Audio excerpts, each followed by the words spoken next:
Phrasal verb में आज देखेंगे सेट नंबर 7 को। तो एग्जांपल्स में आइडेंटिफाई करना है कहां पर फ्रेजल वर्ब है और सेंटेंस का मीनिंग डिड्यूस करेंगे।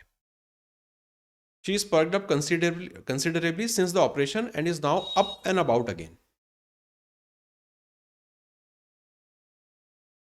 पर्क अप आ रहा है। एक तो सिंपल पर्क्स की अगर बात करें, एडिशनल कुछ बेनिफिट मिलना अलॉन्ग साइड जॉब, वो होता है पर्क्स। लेकिन यहां पे पर्कअप का कुछ और चल रहा है। यहां पे क्या हो रहा है? अगर इस ऑपरेशन को अपन वो अपना मेडिकल वाला ऑपरेशन समझे, she is perked up considerably since operation and is now up and about again. Up and about again का मतलब वापस से सुधर जाना, सही हो जाना, ठीक हो जाना। मतलब यहां पे वो ऑपरेशन के बाद रिकवरी करने की बात हो रही है। यहां पे उसकी रिकवरी जो है वो बहुत अच्छी चल रही है ऑपरेशन के बाद। यहां पे पर्कअप का मतलब है किसी सिचुएशन से, किसी खराब एडवर्स सिचुएशन से कोप अप करना। और देखते हैं next second. It is been a difficult time but she is bearing up well considering the seriousness of the operation. Bearing up, bearing up. अभी सेंटेंस में देखें तो क्या चल रहा है सेंस?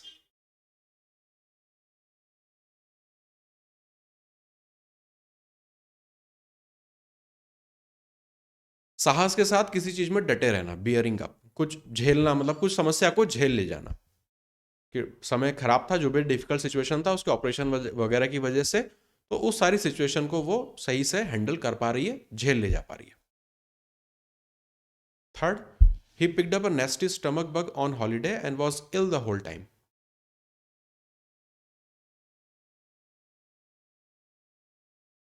पिकअप, पिकअप, पिकअप पहले भी एक किसी सेट में दिखा है कि वो पेरिस गए और वहां से थोड़ी सी फ्रेंच सीख के आ गए, तो पिकअप लैंग्वेज करके ऐसा कुछ था। यहां पे पिकअप का क्या मतलब आ रहा है?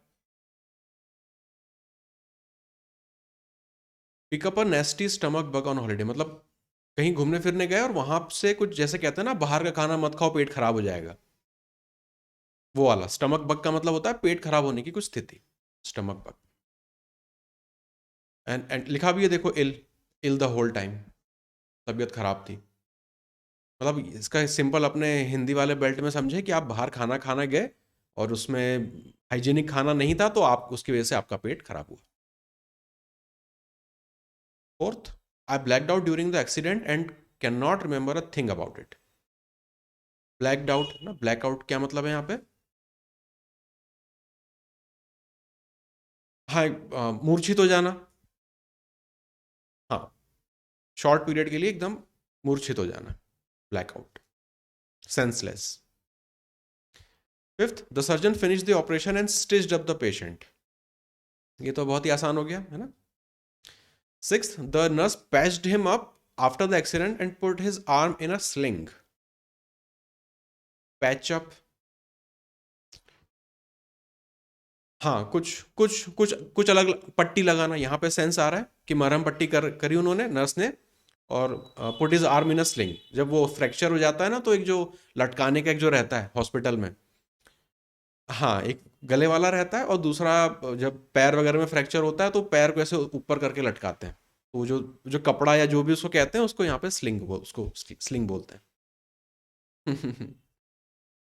Seventh, I thought the problem had disappeared, but it is flared up again and is now worse than ever. Flared up, हाँ, किसी चीज का बढ़ जाना। यहाँ पे मीनिंग आ रहा है कि प्रॉब्लम लगा था कि चली गई है, लेकिन अब तो वो और बढ़ के समस्या अपने सामने आ गई है। द फायर फ्लेयर्ड अप, कि वो आग आग और ज्यादा बढ़ गई। He is stable after the operation and the doctors think he is going to pull through. Pull through meaning क्या है सेंटेंस में? ऑपरेशन के बाद स्टेबल हो गया है, मतलब स्थिति उसकी सुधर रही है और डॉक्टरों को लग रहा है कि वो आराम से रिकवर कर जाएगा। पुल थ्रू मतलब निपटेगा नहीं, बच निकलेगा। Ninth, something stung me and my hand swelled up twice the size. हाँ, कुछ कुछ बिच्छू हो या फिर मधुमक्खी, कुछ भी हुआ, उसने काटा और मेरे स्वेल्ड अप। तो सिंपल, सूज जाना, फूल जाना, स्वेल अप। हाँ, सारे मेडिकल से रिलेटेड आज के सारे एग्जांपल्स हैं। 10th, at first it really hurt but after a few minutes the pain started to wear off. wear off, धीरे धीरे कम होते जाना, wear off। पहले बहुत दर्द हुआ लेकिन बाद में धीरे धीरे पेन कम होता गया। थोड़ा सा कोशिश करते हैं इनके मीनिंग आइडेंटिफाई करने की, ये सबसे टफ काम है। सेंटेंस में लिखा रहता है ना तो आसानी से पकड़ में आ जाता है, ऐसे इंडिविजुअल में पकड़ने में प्रॉब्लम आती। To remain at a certain level of health during an illness, at certain level of health, ये अजीब सा लग रहा है, इसको बाद में देखते हैं। बी वाला पहले देखते हैं। To feel better after being इल,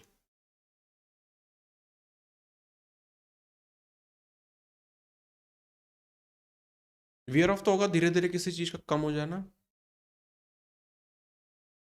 उसको कंडीशन को वियर ऑफ तो नहीं बोलेंगे।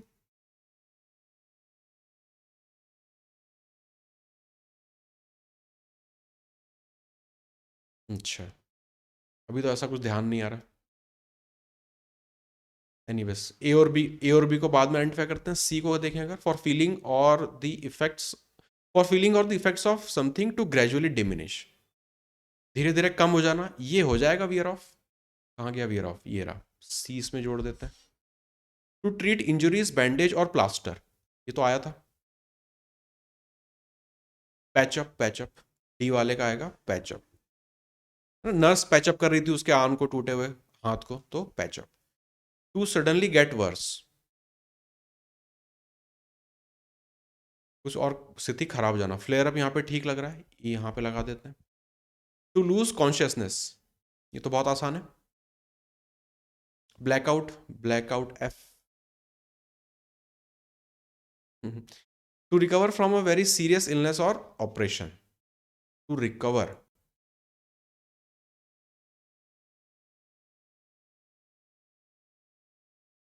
नहीं पैचअप तो हो गया यहाँ पे।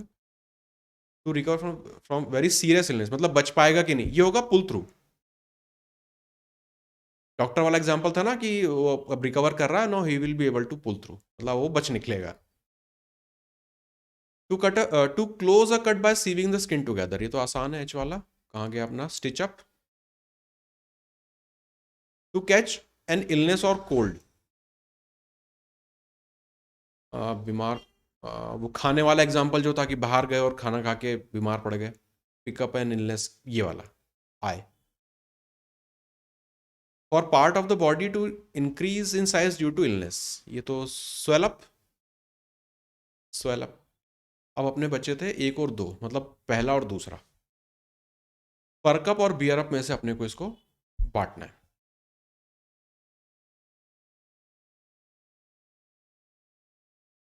To remain at a certain level of health during an illness, perk up लगाएं या बियरअप लगाएं।